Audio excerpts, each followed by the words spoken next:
Гурван асуулт байна. Эрчим хүчний систем ер нь зардлаа бууруулах чиглэлээр юу хийж байгаа юм бэ? Нэгжийн өртөг нь өндөр байна гэд ингээд үнэ нэмчлээ. Нөгөө талдаа өртөг бууруулахын тулд ямар ажлууд хийж байна вэ? Эрчим хүчний зохицуулах зөвлөл өн тогтоодог эрх бүхий субъект нь байгаагийн хувьд яг ижил үйл ажиллагаа явуулдаг станцуудын нэгжийн өртгийг ялгаатаагаар тогтооход ямар хүчин зүйл нөлөөлөд байгаа юм бэ? 1 кВт цахилгаан үйлдвэрлэлээ түгээхэд хамгийн их нөлөөлж байгаа зардал нь юу вэ? Тодорхой хариулт өгч.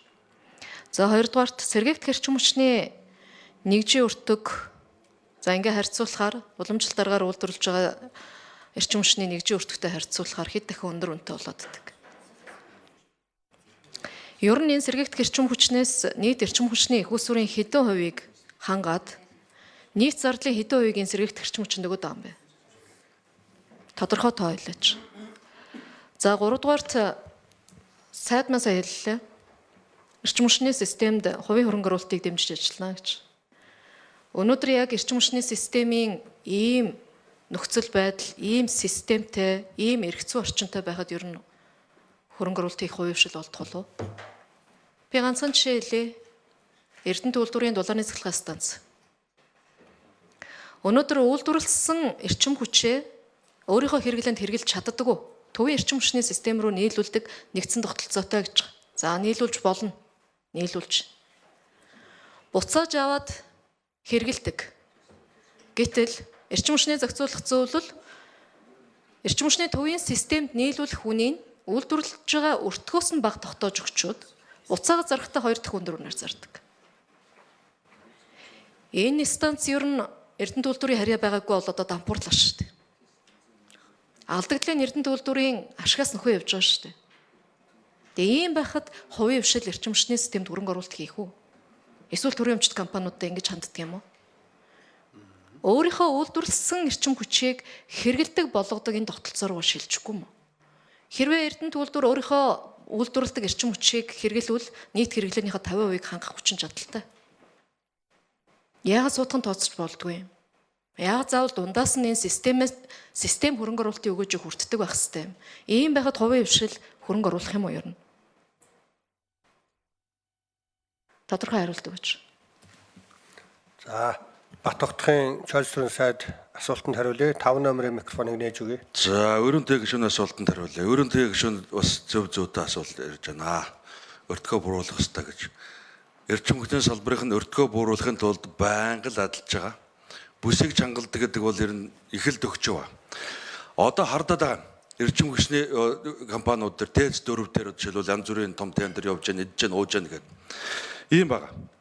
ТЭЦ 4-өөсийг өнөөдрийн байдлаар 1 кВт цаг нөгөө идэд уугаад байгаа ТЭЦ 4 маань 92.1 төгрөгөөр 1 кВт цаг эрчим хүчийг нийлүүлж байгаа. ТЭЦ 3 маань 165.9 төгрөгөөр нийлүүлж байгаа. 1 кВт цаг. Эрдэнэт үйлдвэрийн дулаан цахилгаан станц маань 183.4 төгрөгөөр сүлжээ нийлүүлж байгаа. Өрөөнтэй гишүүний тухайд бол Эрдэнэт үйлдвэрийн одоо дэд захирал байсан хүний хувьд Эрдэнэт үйлдвэрийн станцыг үнэхээр энэ төрийн өмчтөг компани учраас бид нэр Эрдэнэт үйлдвэрт нь өөрөөс нь 183 төгрөгөөр авчаад өөрт нь 342 төгрөгөөр өгöd байгаа байхгүй юу? Эрдэнэт үйлдвэрийн өнцгөөс харах юм бол өрөөнтэй гишүүнтэй санал нэгдэж болно. Гарцаа байхгүй урд тормоогоо хойд тормоогоо нөхж байгаа учраас төрийн өмчийн оролцоотой болохоор нь үеийн үед л намайг энэ сайд булгаас ч юм ийм л асуудлууд яриад явж байсан. Тантаа бол ийм нөхцөл байдал ийм байна. За хоёр дахь асуулт. Хөрөнгө оруулалт хийх үү гэдэг. Чадан ядан масны хэдэн төслүүд явж байна. Яг өнөөдрийн байдлаар бөөрөлжүүдийн цахилгаан станц 600 МВт-ийн гүтэн чадалтай эхний 150 МВт-ийн ашиглалтанд авсан. Энэ жил удаа багтаад дахиад 2 дахь булаак буюу одоо 150-аас 300 дахь гүтэн чадалт 2 дахь булаакийг ашиглалтанд авна. 27 28 онд багтаад 3 4 дэх булаакийг ашиглалтанд оруулах төлөвлөгөөтэй адилж байгаа. Энэ Монголын хувийн аж ахуйн нэгжэнийг санхүүжүүлээд явж байгаа нэг төсөл. Хоёрдугаар цаашаа ярьсан Баян сумн дээр 660 МВт-ийн гүтэн чадалтай ийм станц 2027 оны 6 сарын 30 гэхэд эхний булаака сүлжээнд холбохоор явж байна. Гурав дахь нь Шилэнг аймгийн төвдөр 70 мегаваттын хүчин чадалтай Арайд Монголиа гэдэг компани цахилгаан станц бариад явж байна. Дөрөвдөх нь Тусан Цэнгэл суман дээр Зохион аймгийн 30 мегаваттын хүчин чадалтай дулааны цахилгаан станцын 22 мегаваттын хүчин чадалтай эхний булааг ашиглалтанд ороод явж байгаа. За үүнээс гадна нөөцний их усрууд одоо энэ Шивээ гов суман дээр Өвсөнбөр аймгийн Шивээ гов суман дээр дахиад 660 мегаваттын хүчин чадалтай цахилгаан станц 8.4 центр сүлжээ нийлүүлэхээр бид нартэйгээрээ байгуулахаар хөрөнгө оруулагчийг бид нар бол явж байгаа ийм ажлууд бий. За түүнээс гадна Эрдэнэт дээр 200 мегаваттын гаргалгаатай 4 цаг ажиллах одоо 800 мегаваттын хүчин чадалтай батарей станцыг сүлжээнд холбуулнаа. Гэхдээ бид нар энэ батарейгаа бол нарны станцаар өөрсдөө холбоно. Цэрэг гэрч хүчний тухай хуулиар бол тендер зарлах ёстой. Гэхдээ батарейнд нь холбоод бид нар зөвхөн батарейнаас нь авна 9.5 центр сүлжээ нийлүүлэхээр ийм одоо гэрээ хийгдэж байна. Эрдэнэт дээр. За Дундговын Мандалгов дээр 100 мегаваттын хүчин чадалтай 4 цагийн гаргалгаатай. Өвөр ханган 10 хэр дээр 100 мегаваттын хүчин чадалтай 4 цаг гарахаар батарейнаас нь 9.5 центр нийлүүлэхээр ийм ажлууд хийгдэд явж байгаа. Ерөнхийдөө энэ төслүүд хэрэгжих юм бол би арай жоохон яарч ах шиг байна. Энэ 25-аас 26-ны өвөлдөр жоохон задлын дутагталд орж магадгүй. Эсвээс түүнээс цааш бид нар ингээд урд нь би та нарт 3-4 сарын өмнө бол 2026-аас 27 оны өвөл задлын дутагталаас гарна гэж ярьсан бол бид нар наадалд нэг жил нааш татуулахаар ийм болцоо бүрд. Тодруулах.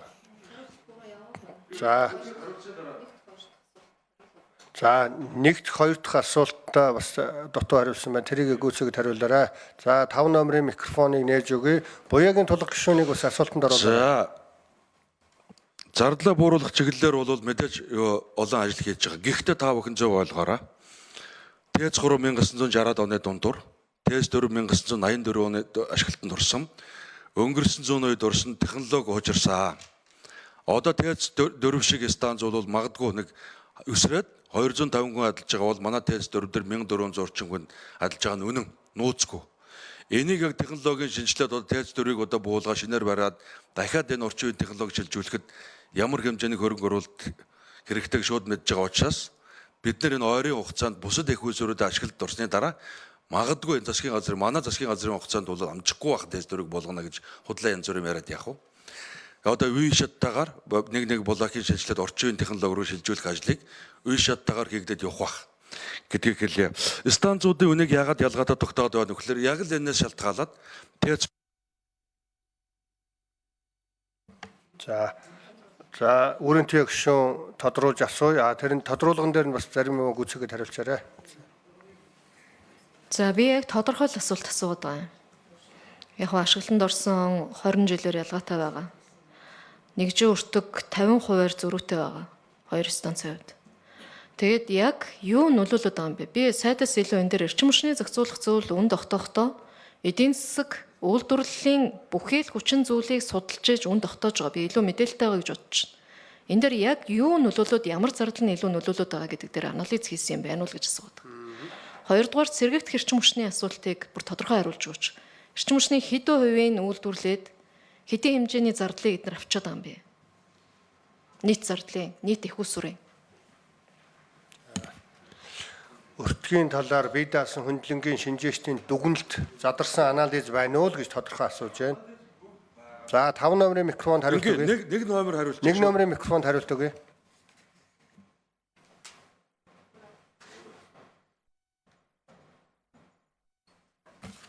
За нэг номерын микрофоныг нээж өгье. За нээсэн байна. Эрчим хүчний зохицуулахаараа үн тарифын газрын дарга Эрдэнэ уулган хариулъя. Төвийн бүсийн 6 дулааны цахилгаан станцын нэг нь Эрдэнэт үйлдвэрийн дулааны цахилгаан станц байгаа 48 мегаваттын суйрлагдсан хүчин чадалтай. За 12 мегаваттын 4 турбинтай. Суйрлагдсан хүчин чадал бага станцын хувьд бол ашиглалтын зардал өндөр байдаг. 4-р цахилгаан станцтай харьцуулбал жишээлбэл 4-р цахилгаан станц За 3-4-ийг асууж шүү. Эрдэнэтийн тухай бол мэдээлэл хангалттай байгаа. 3 4 дугаар цахилгаан станц ч мөн адилхан яг адилхан хүчин чадалтай станц биш. Мөн суурилгацсан хүчин чадал болон нэгж агрегатын хүчин чадлууд ялгаатай байгаа. Бид нар юг адилхан төвшөнд авч үздэг гэхээр нөөцний үн, түлшний зарцуулалтын норм,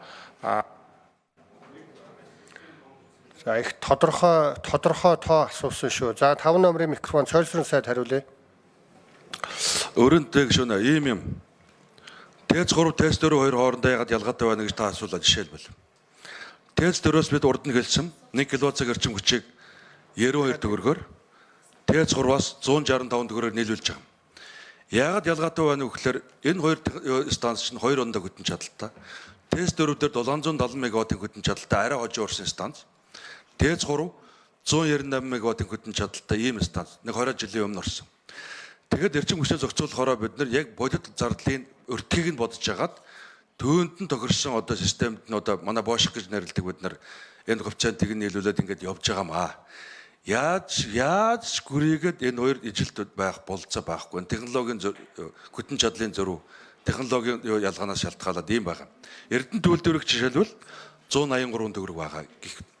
За өрөнтэй гишүүний асуултыг арай л ойлгох шиг байна. Дараа нь өрөнтэй гишүүний асуултанд хамгийн сүүлд яг 2025 оны тухайд за өрөнтэй гишүүн асуултаа тодруулчаад тэгээд цойлсрон сайд хариулаарай. Би эхнийхэн асуултыг дахиад тодруулъя. Сайн ойлголт өгч чадахгүй байна уу? Яагаад энэ одоо нэг л буруу яриад байна. Би энэ хоёр тэц мэдээж өөр байх нь ойлгомжтой шүү дээ. Яагаад өөр байгаа гэж би асуугаагүй байхгүй юу? Нэгжийн өртөгт юу нөлөөлөд байгаа юм бэ? Нөлөөлөд байгаа хүчин зүйлүүд чинь ийм үзүүлэлтүүд нөлөөлөд байна. Хамгийн их өртөгтөө нөлөөлөд байгаа нь энэ үзүүлэлт нь нөлөөлөд байна гэдэг шинжилгээ байна уу гэдэг шүү дээ. Факторны анализ хийсэн үү гэж асууад байгаа байхгүй юу? За их л тодорхой асуух юм да. За 5 номерын микрофон цойлсрон сайд хариулъя. За өрөнтэй гишүүний асуултанд хариулъя. Нэгжийн өртөгт юу нөлөөлөд байна вэ гэхээр 100 турбин гэдэг технологи бий. Ашигтуулын коэффициент гэж бий. Одоо манай ТЭЦ 3 дээр жишээлбэл 12 МВт-ийн 4 турбин, 25 МВт-ийн 4 турбин, 50 МВт гэдүүлээ. Нэг турбин ингээд адилж байгаа 198 МВт. Энэний ашигтуулын коэффициент 20% хүрэхгүй байна. ТЭЦ 4 дээр арай том станцууд байгаа учраас ашигтуулын коэффициент 25% бий.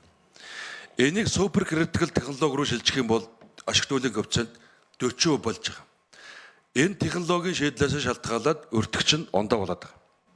Таны түрүүний асуултанд тодорхой хариулъя. Яг 2025 оны тухайд сэрэгт хэрчим хүчнээс 10 их усүр дүйн бэст. 10 их усүрээс нийт цахилгаан хэрчим хүчний 8.4%-ийг нийлүүлж байна.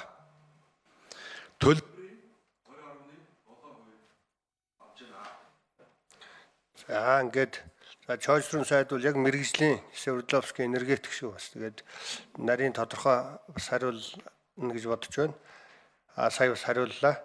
За Ловсон Жамц гишүүн асуулт асууя.